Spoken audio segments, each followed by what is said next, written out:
roommate Tyler Clemente while he was with a man. He then tweeted about what he saw. Days later, Clemente killed himself. He was just 18 years old. Ravi now faces up to 10 years in prison.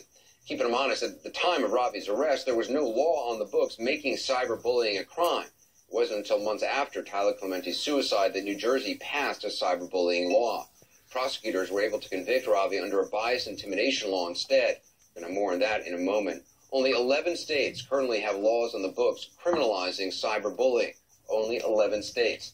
That is despite the fact that bullying remains a huge problem. According to government statistics, kids between 8 and 15 say that bullying is a bigger problem for them than racism or pressure to have sex. The toll bullying takes on gay teens and kids is especially high. Here's what Joe Clemente, Tyler's father, said today after the jury read its verdict. The trial was painful for us, as it would be for any parent who must sit and listen to people talk about bad and inappropriate things that were done to their child. We were here every day because we wanted to be here for our son and because we believed this trial was important because it dealt with important issues for our society and for our young people today. I can only imagine how hard it must have been for the Clemente family to sit through the trial. They, of course, are still grieving. If Tyler Clemente were alive, he would be a sophomore, returning to campus right about now from spring break.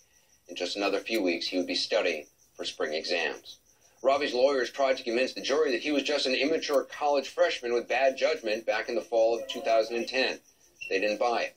Ravi now faces up to 10 years in prison. His lawyers said they will appeal. The trial lasted almost 3 weeks. The jury deliberated just over 2 days. Miguel Marquez looks back.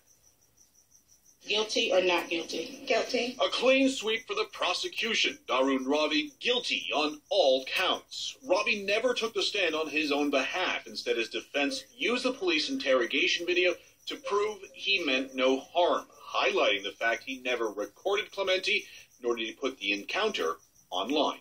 We go to the computer and then, we turn it on. At the corner of the screen, we see we saw like someone's back. It was like, obvious that they're being intimate or whatever.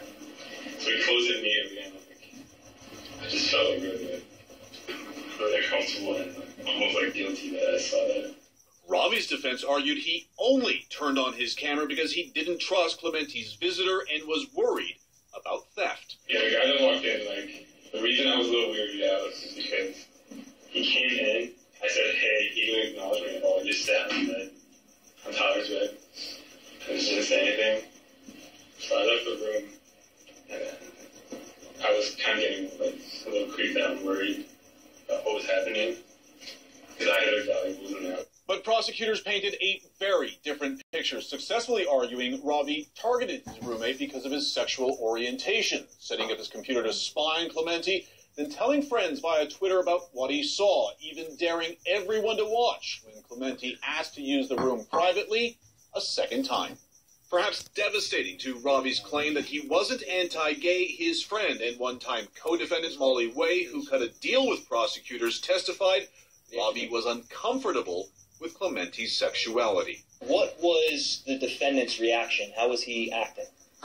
Just shocked and kind of surprised at what he saw. Freaking out a little. Doesn't say to. And as evidence of now she doesn't have to go to jail. Hammered the jury with a tweet Ravi sent. Quote, roommate asked for the room till midnight. I went into Molly's room, didn't turn on my webcam. I saw him making out with a dude. Yay. At the time, Clemente, quickly aware of the tweet, requested a room change and checked Ravi's Twitter feed dozens of times to see if more would follow. Days later, the shy 18-year-old jumped off the George Washington Bridge. His last communication, a Facebook post. Jumping off the GW Bridge, sorry. Police step off. Ravi wasn't charged with the death, and his defense argued he acted childishly, but isn't homophobic. They pointed to text messages Ravi sent Clemente the night he took his own life, writing, I've known you were gay, and I have no problem with it. In fact, one of my closest friends is gay, and he and I have a very open relationship. I just suspect you were shy about it, which is why I never broached the topic. I don't want your freshman year to be ruined because of a petty misunderstanding. We don't know if Tyler Clemente ever saw that text. Miguel Marquez, CNN, New York. Well, the jurors got the case on Wednesday. They reached their verdict shortly before noon today. Joining me exclusively are two members of that jury, Kashad Leverett and Bruno Ferreira. Thank you guys so much for being with us. Bruno, are you satisfied by the verdict today? Yeah, I'm very satisfied. I mean, it took 4 long, hard weeks, and when we were in that jury room for three